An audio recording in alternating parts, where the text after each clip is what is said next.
"Do you see that?" he asked quietly. At first only silence followed.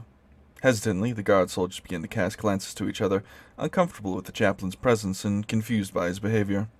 All eyes were on him now. Grimaldus aimed his mace out at the advancing hordes. Thousands, tens of thousands, and only the very beginning. "Do you see that?" he roared back at the humans. The closest ranks flinched back from the mechanical bark that issued almost deafeningly loud from his skull helm. "Answer me!"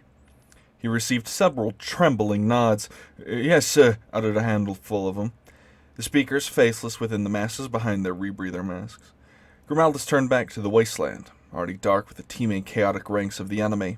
At first his helm emitted a low, vox-distorted chuckle. Within a few seconds he was laughing up at the burning sky while aiming his Crozius hammer at the enemy. "Are you all as insulted as I am? This is what they send against us." He turned his back to the men, the laughter fading but amused contempt filling his voice, even though the inhumanizing vocalizers of his helm. "This is what they send, this rabble. We hold one of the mightiest cities on the face of the planet. The fury of its gun sends all skyborne enemies to the ground in flames. We stand united in our thousands, our weapons without number, our purity without question, and our hearts beating courage through our blood, and this is how they attack us?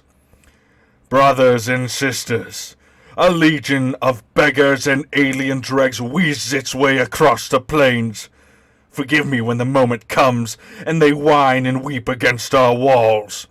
Forgive me that I must order you to waste ammunition upon their worthless bodies."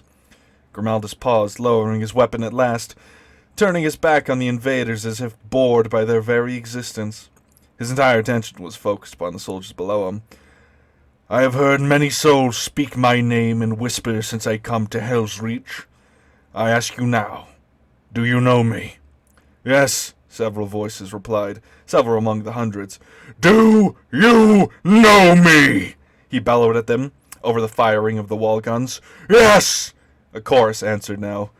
"I am Grimaldus of the Black Templars, a brother to the steel legions of this defiant world." A muted cheer greeted his words. It wasn't enough, not even close. "Never again in life will your actions carry such consequence. Never again will you serve as you serve now. No duty will matter as much, and no glory will taste as true. We are the defenders of Helsreach. On this day we carve our legend in the flesh of every alien we slay. Will you stand with me?" Now cheers came in truth. They thundered in the air around him. "Will you stand with me?" Again, a roar.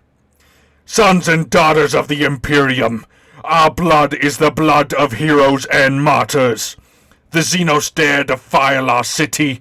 They dare tread the sacred soil of our world. We will throw their bodies from these walls when the final day dawns." A wave of noise crashed against his armor as they cheered. Grimaldus raised his war maul, aiming it to the embattled heavens. "This is our city! This is our world! Say it! Say it! Cry it out so the bastards in orbit will hear our beauty! Our world! Our city! Our city! Our world!" Laughing again, Grimaldus turned to face the oncoming horde. "Run, alien dogs! Come to me! Come to us all! Come and die in blood and fire! Blood and fire!" The Reclusiarch cut the air with his Crozius, as if ordering his men forward. "For the Templars! For the Steel Legion! For Helsreach! For Helsreach! Louder! For Helsreach! They cannot hear you, brothers! For Helsreach! Hurl yourselves at these walls, inhuman filth! Die on our blades! I am Grimaldus of the Black Templars, and I will cast your carcasses from these holy walls! Grimaldus! Grimaldus! Grimaldus!"